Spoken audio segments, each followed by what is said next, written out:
All right, guys. Hey, back on Sunday Sit Down, QBIQ, Chris Hickson. It's great to have you guys with us. Thank you so much for stopping by. I've got dads, and we all know about the crazy dads. You guys know, coaches, especially you guys know about the crazy quarterback dad. But let's talk about some of the process with QBIQ and some dads that have had their students, or their sons, excuse me, in the program for quite some time. We got John Mites, and we got Steve Teeples. Guys, thanks for stopping by. Thank you. Thank you. So let's start with, you guys both have same age sons, right? We're both sophomores, rising juniors now. And talk to me a little bit about how your son's gone through it, John. Well, it's a complicated process, right? As a dad, I'm looking for how can my son develop as a quarterback like every dad, right? But we didn't have a system that said, how do you watch film? How do you prepare for a game? How do you do all that when you're not getting coached by the varsity? Right, you're a JV, right. You're a freshman, you're 8th grade, you're whatever. We didn't have a system, right?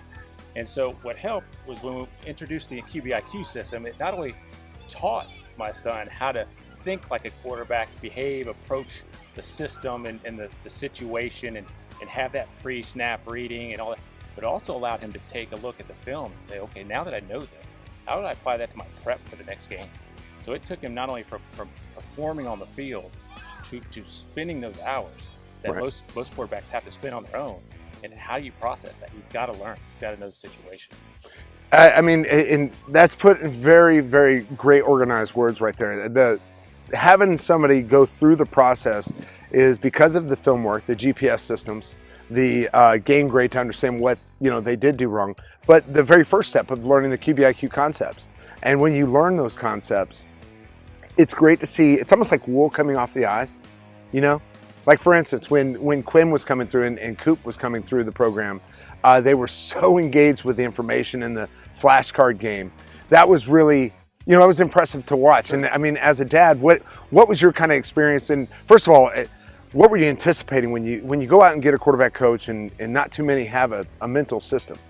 What was it like for you? It was new to me because playing through rec ball, you're being taught by other dads. You're not being taught by coaches. You're being right. volunteer coaches.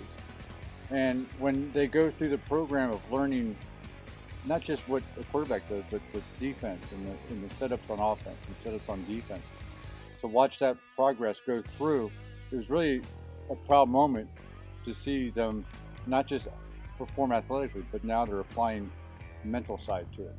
And that mental side is also very important to them in their production and growth as young men into young adults. No doubt. It can help you manage time, it helps you manage other aspects of their life, like schoolwork, and try to handle all those aspects of being an athletic player on a football team and still have a young man's life. It was really good to watch. It was cool to see. And having two is very unique too, because they get to battle each other. Yeah, no doubt. I'm sure a lot of the car rides home, we get to hear about the competition. I won today in today's flashcard game. Absolutely. So talk a little bit about, like, as of dads, do you guys now watch the game a little bit differently because you now know a little bit more into that QBIQ concepts? I think I watch everything, even the video games, differently. Everything that you can be thinking of football related, I'm saying that it's just, why didn't we learn that as a 3-year-old or a 5-year-old when we first started putting on the pads? Why couldn't we learn some of this at a young age, right? Right. It's like a phonics or something.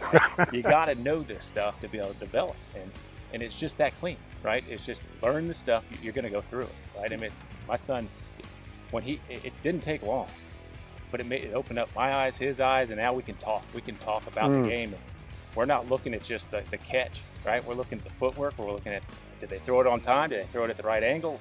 All that stuff, right? What defense was it, right? It's pretty exciting. That's awesome. You do get to appreciate watching a player, no matter what player it is, the talent that takes and the effort it takes, the involvement it takes to watch football. So not just watching football as a game, but you get to watch it as an individual sport too. Watching the quarterback throw a ball, then watching the receiver get his hands right to catch that ball. And it's a new appreciation of the sport. Man, I'm going to tell you, you guys are hitting all the nails on the heads. For me as a coach, watching guys come through the program and grow. But listen, I always appreciate, the Sunday Sit Down in general, but today is a really special one with you guys. I really appreciate you coming by and talking about Brady and Quinn and Coop. and how they're progressing through the system. Well, I'm going to tell you right now, these guys are special dads.